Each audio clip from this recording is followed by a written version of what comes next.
Assalomu alaykum, hurmatli kuzatuvchilar. Sog'misizlar, salomatmisizlar? Mana sizlarga urug'dan tashlagan tarvuzimni ko'rsatib qo'ymoqchiman. So'raganlar bo'lyapti, urug'dan tashlaganingiz qanday bo'ldi? Mana shunaqa. Mana shu kecha suvni oldik, ikkinchi suvni. Birinchi shu urug'ni tashlaganimizdagi namga tashlaganimiz to mana shungacha shu holatga kelgandi mana. Ko'ryapsizlarmi? Kelayapti. 50-60 santimetrgacha o'sgan. Mana shunday o'tirdi falaklarimiz. Urug'dan tashlaganmiz. 27-mart sanasida tashlagan edik urug'ni. E'tibor qilgan bo'lsalar, Instagramga qo'yganman-ku. 27-mart sana, 22-martda ham 7 emas, 2-mart. 22-martda urug' tashladik. Mana. Shu tarvuzlar. Shu holat.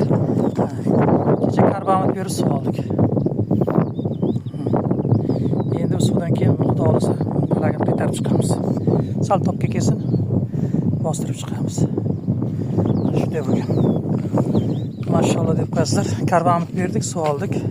Mana suv salana o'tona boshlarga ham chiqibdi. Ko'ryapsizlarmi? Mana shunday palak. Mana palaklar. Mana shunday tarvuzimiz. Xudo olsa duo qilamizlar. Qanday suvdan sug'orasiz deganlarga bizda tomchilashamiz. Xudo xolasa kelgusi yili tomchilashga o'tamiz, nasib bo'lsa. Mana shu suvdan ichib turibman. Bizning suvimiz mana to'g'ri Amdaryon suvi deydi buni. Loyqa suv keladi bilsalaringiz. Ko'ryapsizlarmi? Mana shu suv shu. Loyqa suv. Loyqaligini ko'ryapsizlarmi?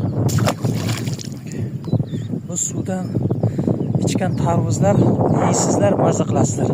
Qachok suv emas, yerdan olingan suv emas. Pramay Amdaryon suvi. Bundan chiqqan tarvuzlarda juda ham mazali bo'ladi. Sog' bo'lingizlar, salomat bo'lingizlar, bizni kuzatishda davom etingizlar.